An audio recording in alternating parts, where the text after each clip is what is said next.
Hello friends, नमस्कार। Welcome to my channel निन्नी की प्रेरणा। दोस्तों, आज हम महाशिवरात्रि व्रत का पूजा विधि और कथा पे चर्चा करेंगे। महाशिवरात्रि का व्रत फाल्गुन कृष्ण पक्ष की चतुर्दशी को किया जाता है। कहते हैं सृष्टि के प्रारंभ को इसी दिन मध्य रात्रि को भगवान शंकर का ब्रह्मा से रुद्र के रूप में अवतरण हुआ था। प्रलय के समय इसी दिन भगवान शिव ने तांडव नृत्य करते हुए ब्रह्मांड को तीसरे नेत्र की ज्वाला से समाप्त कर दिया था। इसीलिए इसे महाशिवरात्रि या कालरात्रि कहा जाता है। चलिए अब महाशिवरात्रि व्रत की पूजा विधि और विधान पे चर्चा करते हैं। त्रयोदशी को एक बार भोजन करके चतुर्दशी को दिन भर निराहार रहना पड़ता है। काले तिल से स्नान करके रात्रि में विधिवत शिव पूजन करना चाहिए।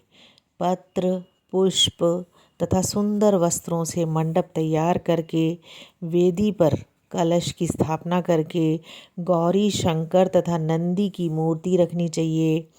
कलश को जल से भरकर रोली, मौली, चावल, पान, सुपारी, लौंग, इलायची, चंदन, दूध, घी, शहद, कमलगट्टा, धतूरा, बेलपत्र आदि का प्रसाद भगवान शिव को अर्पित करके पूजा करनी चाहिए। रात को जागरण करके 4 बार शिव आरती का विधान है इसमें। दूसरे दिन प्रातः जौ, तिल, खीर, बेलपत्र का हवन करके ब्राह्मणों को भोजन करवाकर व्रत का पारण करना चाहिए। भगवान शंकर पर चढ़ाया गया नैवेद्य को खाना निषिद्ध माना जाता है। दोस्तों चलिए अब भगवान शिव की शिवरात्रि की कथा सुन लेते हैं। प्राचीन समय में एक नृशंस बहेलिया था जो नित्य प्रति अनगिनत निरपराध प्राणियों को मारकर अपने परिवार का पालन पोषण करता था। एक बार पूरे जंगल में विचरण करने पे भी जब उसे कोई शावक ना मिला तो भूख से व्याकुल एक तालाब के किनारे रहने लगा। उसी स्थान पर एक बेल वृक्ष के नीचे शिवलिंग स्थापित था।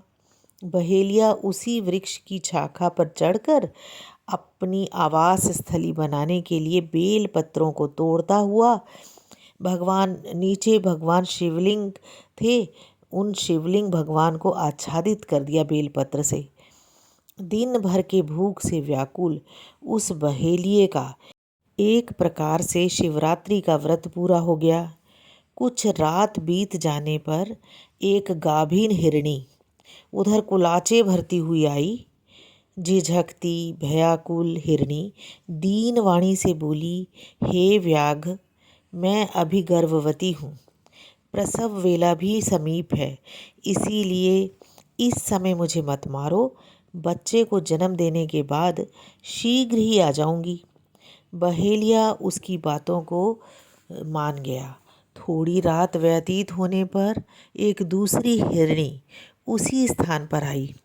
पुनः बहेलिये को निशाना साधते देखते ही उस हिरणी ने भी निवेदन किया, मैं अभी ऋतु क्रिया से निवृत्त सकामा हूँ, इसीलिए मुझे पति समागम करने दीजिए, मारिए नहीं। पति से मिलने के पश्चात स्वयं तुम्हारे पास आ जाऊंगी। बहेलिया ने उसकी भी बात को स्वीकार कर लिया। रात्रि को तीसरी बेला में एक तीसरी हिरणी छोटे छोटे बच्चों को लेकर उसी जलाशय में पानी पीने आ गई। बहेलिया ने उस हिरणी को देखकर भी धनुष बाण उठा लिया। तब वह हिरणी भी बोली, हे व्याघ्र, मैं इन छोटे छोटे बच्चों को हिरण के संरक्षण में करके आ जाती हूँ, तो तुम मुझे मार डालना।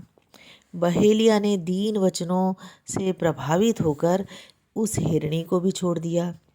प्रातःकाल के समय एक मांसल बलवान हिरण उसी सरोवर पर आया। बहेलिया पुनः अपने स्वभाव के अनुसार उसका शिकार करने के लिए खड़ा हो गया।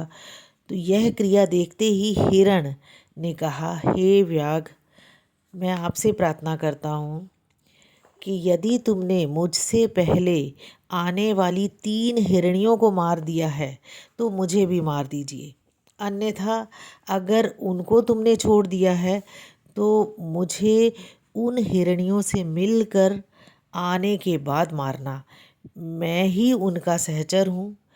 हिरण की करुणामयी वाणी सुनकर बहेलिया ने रात भर की बीती हुई बात कह सुनाई तथा उसे भी छोड़ दिया।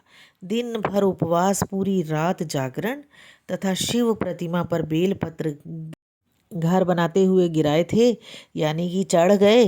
तो इस कारण से बहेलिया में आंतरिक शुद्धता आ गई।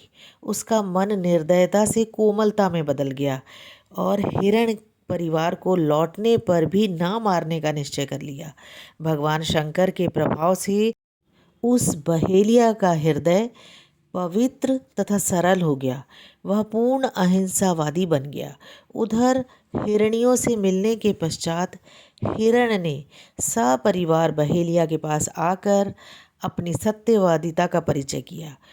उनके सत्याग्रह से प्रभावित होकर बहेलिया अहिंसा परमो धर्म का पुजारी हो गया। उसकी आंखों में आंसू छलक आए और पूर्वकृत कर्मों पर पश्चाताप करने लगा। इस पर स्वर्गलोक से देवताओं ने बहेलिया की सराहना की तथा भगवान शंकर ने 2 पुष्प विमान भेजकर बहेलिया तथा मृग परिवार को शिवलोक का अधिकारी बनाया। जय भोले बाबा। हाँ दोस्तों, अगर आप मेरा चैनल पहली बार देख रहे हैं तो मेरे चैनल को सब्सक्राइब करना ना भूलिएगा। मैं बहुत अच्छी जानकारी आपके पास लेकर आती रहूँगी। आपका जीवन सुखी और समृद्धशाली रहे।